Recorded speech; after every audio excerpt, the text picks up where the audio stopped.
Madame Lagarde. Madame Lagarde. I have been, but you got Victor Hugo. Le rest up. Vous êtes les étudiants, les élèves. Ah, où est-ce que vous êtes? Merci beaucoup. Bonjour Vous êtes- madame. Bonjour. Très honoré. Attendez, on va se mettre dans un petit coin pour être tranquille. Enchanté, madame. Bonjour. Vous êtes que des garçons? Que des garçons, madame. Mais alors où sont les filles? Bonjour.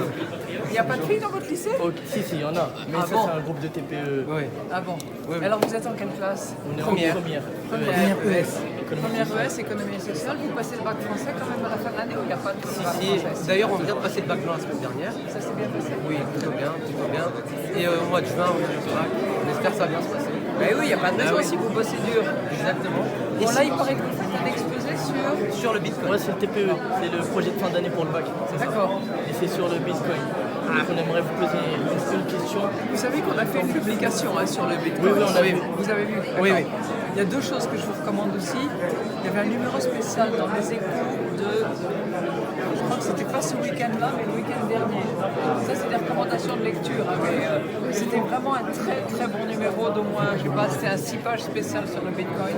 Essayez de vous le procurer, de le lire. C'était très très intéressant. C'est-à-dire que ça remontait à l'historique. Tout le caractère virtuel de monnaie depuis la nuit des temps, la création du Bitcoin sur les années 2007-2008, les libertaires du début, comment ça a évolué, tout ça. Très très intéressant. Il y a un article dans le New York Times qui est sorti il y a 3 jours, aussi très intéressant, très approfondi. Voilà. Comme ça, vous avez version français, les Échos et l'anglais, et le New York Je peux Times. vous poser une question? Allez-y. Donc, est-ce que vous pensez que le Bitcoin c'est une monnaie, Bitcoin est une monnaie d'avenir ou bien juste un simple moyen de spéculation?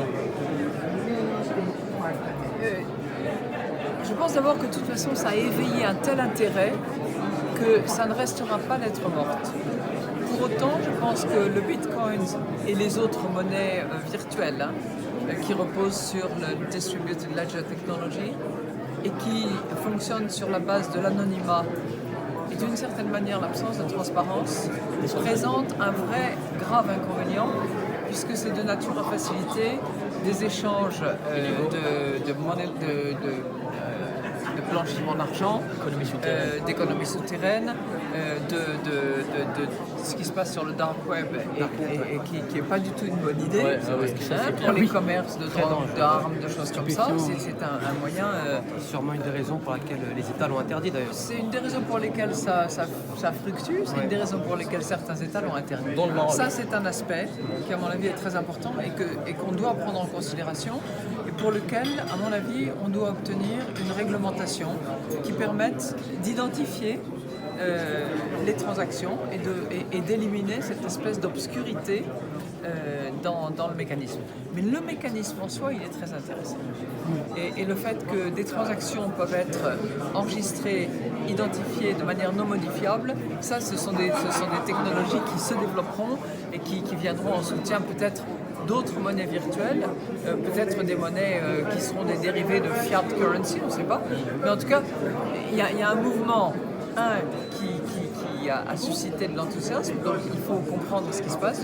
Deuxièmement, c'est une technologie qui aura certainement d'autres dérivés, d'autres applications et qui sont intéressantes.